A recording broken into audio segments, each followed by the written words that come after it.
Last week, the first episode for Euphoria Season 3 finally came out, and we could all agree that was kind of disappointing. A lot of it was very disgusting and degenerate, like the Cassie OnlyFans scenes and the Rue swallowing those balloon scenes. And for episode 2, I came in there with low expectations because the last episode wasn't that good. But I'm not gonna lie, this episode was way better than episode 1. This episode was really fast-paced. A lot of things did happen in this episode. And important things that answer a lot of questions that I had coming into this new season. But one thing I noticed about this episode, that a lot of these characters, not all of them, but a lot, fall into two categories: hookers and pimps.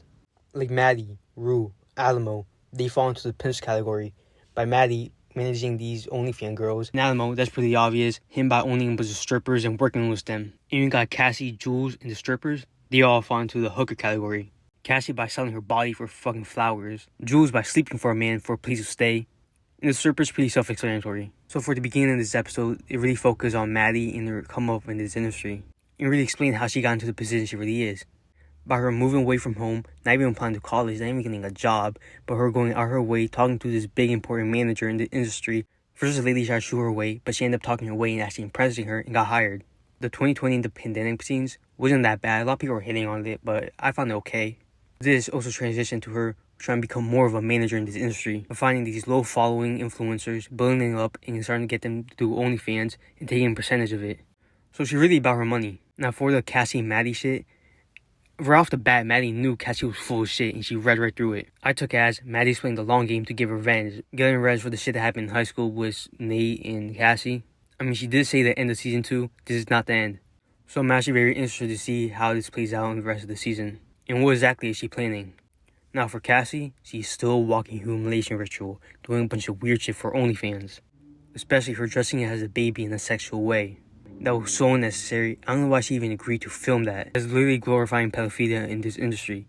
When I watch a show or movie, I don't expect to see some weird shit like that. Now I have the expectation that every single scene with Cassie in every single episode is going to be weirder and weirder, turning up the notch one by one.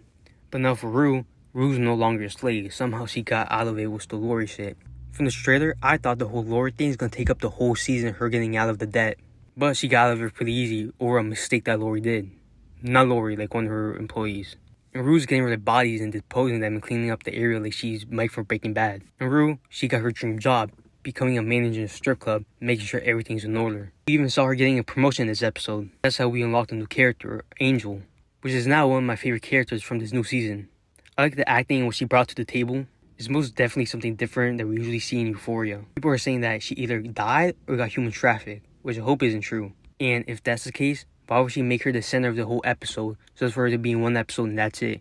Now for the Rue and Jules whole plot, I don't really care for it. It didn't bring much to the table. Very short, didn't bring much to the plot. I felt like it was unnecessary. And I felt like they should have left that behind where it was. Like, keep that door shut. But a scene that I really liked was the Nate and his dad scene. Nate's dad claiming he fucked a bunch of men, but he's not gay though. Hopefully we see a bunch of like back and forth with Nate and his dad. I find that actually pretty funny, especially when he came out to his whole family. After watching this episode, my expectations is high again. Hopefully they keep it up.